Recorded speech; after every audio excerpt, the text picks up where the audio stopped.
Nem todo narcisista é arrogante. Nem todo narcisista grita. Nem todo narcisista parece cruel. Alguns são educados, inteligentes, carismáticos, sedutores. Alguns parecem até emocionalmente frágeis. E talvez seja isso que os tornam tão perigosos, porque o narcisista raramente revela a sua verdadeira face logo no início das suas relações. Hoje nós vamos falar sobre algo muito mais profundo do que simplesmente um ego ou vaidade. Vamos falar sobre o transtorno de personalidade narcisista. Então eu te convido a ficar até o final desse vídeo, porque entender o narcisismo pode literalmente salvar a sua saúde mental. O termo narcisista surgiu na mitologia grega através da história de Narciso, o homem que se apaixonou pela sua própria imagem, pela sua própria beleza refletida nos espelhos da água, e ele acabou morrendo afogado. Mas na psicologia moderna, o narcisismo é muito mais complexo. Segundo o Manual Diagnóstico Estatístico de Transtornos Mentais, o DSM-5, o transtorno de personalidade narcisista, ele envolve a grandiosidade, a necessidade excessiva de admiração, a sensação de superioridade, a exploração interpessoal, fantasia de poder e, principalmente, uma profunda dificuldade de empatia emocional. O pesquisador Otto Kemberg, ele descreve o narcisismo como uma estrutura psicológica marcada por fragilidade emocional escondida atrás de uma máscara de superioridade.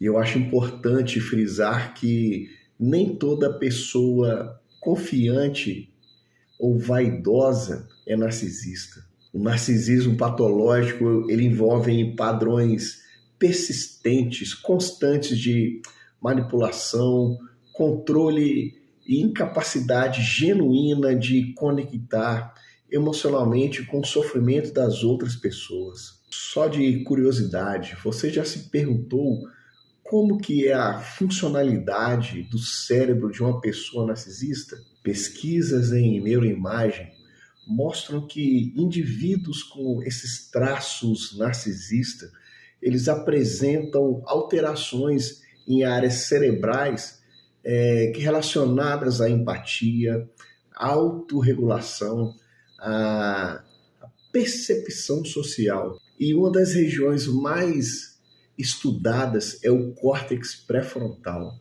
O córtex pré-frontal, ele é responsável pelo controle emocional, pelas tomadas de decisões, planejamento, empatia cognitiva, inibição de impulsos e a consciência moral e social. Muitos narcisistas apontam um funcionamento disfuncional nessas regiões, e principalmente em circuitos ligados à empatia e à emoção. E uma outra área importante é a amígdala cerebral. A amígdala, ela participa do processo emocional, especialmente as emoções relacionadas à ameaça, ao medo e à reatividade emocional. E isso ajuda a explicar a impulsividade emocional, a agressividade defensiva, a dificuldade de lidar com críticas e as explosões emocionais quando o ego ele é ameaçado. E existe também um envolvimento de uma área chamada ínsula anterior. Essa área cerebral ela participa da percepção emocional do sofrimento humano. Alguns narcisistas eles apresentam uma redução de atividade nesses circuitos que são ligados à empatia. Mas isso não significa a ausência total de empatia. mas sim uma dificuldade de sentir emocionalmente a dor do outro. Um cérebro emocionalmente saudável, existe um equilíbrio entre todos esses circuitos: a emoção, a empatia, a autoconsciência, a regulação emocional e o vínculo interpessoal. A pessoa consegue reconhecer os próprios erros, sentir uma culpa saudável, validar as emoções alheias. Ela tolera críticas, constrói vínculos seguros. Já o narcisista patológico, o cérebro dele frequentemente opera em um estado de defesa do ego. Isso faz com que uma simples crítica ela é percebida quase como que uma ameaça. O narcisista, muitas vezes, ele vai reagir com raiva, com um desprezo, com a manipulação, com o silêncio punitivo e a humilhação e principalmente a vitimização. E eu falo que internamente existe uma extrema fragilidade emocional. E por trás de toda essa arrogância, essa petulância, muitas vezes existe uma vergonha profunda. O narcisista, frequentemente, ele possui uma empatia cognitiva preservada. Ou seja, ele entende racionalmente o que você sente, mas ele não sente emocionalmente da mesma forma que você sente. E isso torna o narcisista extremamente perigoso, porque ele consegue identificar todas as suas fragilidades emocionais e sem necessariamente sentir culpa quando ele expor as suas emoções. O narcisista raramente ele mostra a sua verdadeira personalidade desde o início de um relacionamento. No começo ele parece perfeito demais, com as suas ações, com os seus comportamentos, com as suas falas. Parece um príncipe de um conto de história de fadas. E isso se chama love bombing, ou seja, um bombardeio emocional. Ele te elogia de forma excessiva, ele cria conexões intensas, acelera todo o processo de intimidade. Ele consegue fazer você se sentir uma pessoa única, mas depois começa toda a fase de desvalorização. Aí surgem as críticas sutis, a manipulação, o controle, a culpa, a invalidação emocional, a humilhação e o gaslight. O gaslight é uma das formas mais perigosas para o abuso psicológico.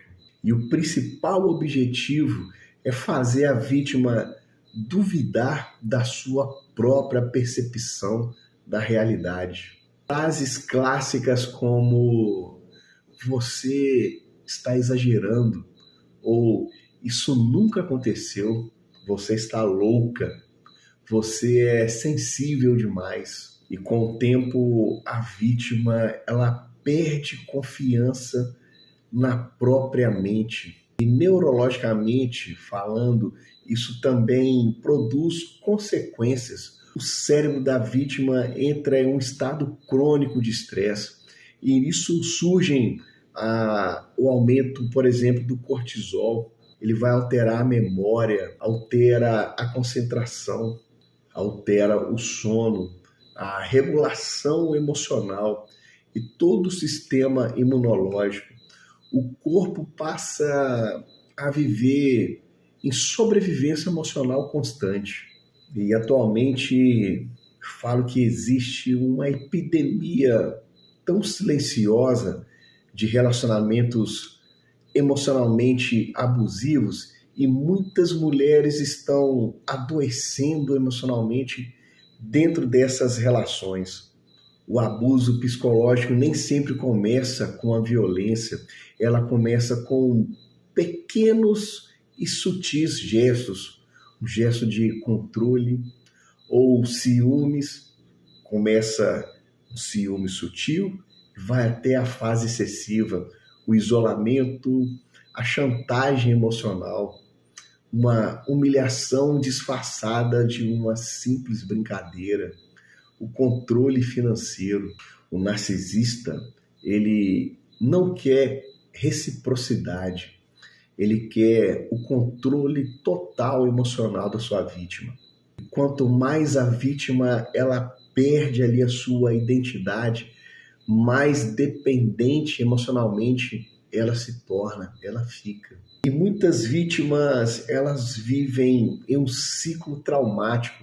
Elas são machucadas, depois acolhidas, machucadas e acolhidas novamente. Então vira esse ciclo vicioso, esse ciclo traumático. Isso faz com que o cérebro comece a associar esse sofrimento, alívio, sofrimento e alívio dentro da relação. Isso acaba criando uma dependência emocional profunda, fora a sensação de sempre estar errada. Agora, imagine um ambiente onde a criança ela convive com pais, por exemplo, narcisistas. E esses pais narcisistas, frequentemente, eles invalidam emoções, eles competem com os filhos, usam uma culpa excessiva, eles exigem a perfeição dos seus filhos, oferece um amor condicionado. E a criança ela vai crescer aprendendo. Eu preciso agradar para ser amada. Isso altera profundamente o desenvolvimento emocional, desde toda a fase desse desenvolvimento humano.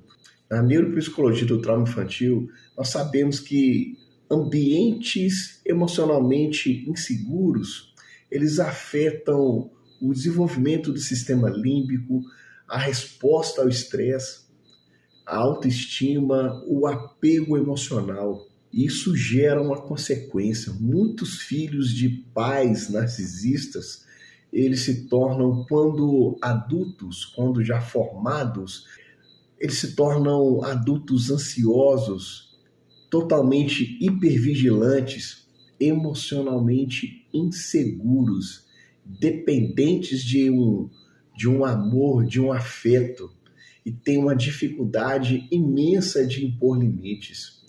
E o mais triste, na minha percepção, é que muitos passam a vida toda tentando receber um amor que nunca veio na fase da infância.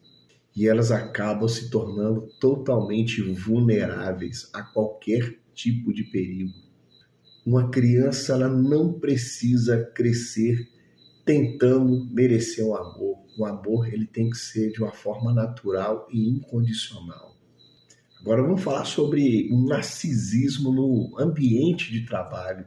Imagina um chefe narcisista. Ele humilha, manipula, gera medo, conflitos, cria ali uma competição tóxica. Eles invalidam os seus funcionários e nunca assumem os seus próprios erros. Isso gera um ambiente emocional abusivo e faz com que aumente, por exemplo, o risco de burnout, de ansiedade, de uma depressão, de um esgotamento emocional, uma crise de pânico. O corpo ele trabalha constantemente em estresse, em um alto nível de cortisol, por exemplo. A pessoa ela começa a viver em um estado constante de sobrevivência psicológica. E isso é extremamente desgastante. Talvez você já tenha se perguntado se existe algum tratamento eficaz. Eu te falo que sim. A psicoterapia, ela pode ajudar, mas ela vai exigir do narcisista um, uma mudança muito grande, muito exigente. Ela vai ter que mudar a sua consciência, a sua responsabilidade. Ela tem que ter uma autorreflexão genuína. E esse é, sim, um dos maiores desafios do narcisismo. É a dificuldade de reconhecer os seus próprios comportamentos destrutivos. O narcisista, ele pode destruir a sua autoestima, a sua percepção, a sua confiança, mas ele não pode apagar quem você realmente é. Talvez você tenha entendido pela primeira vez aquilo que você viveu durante anos.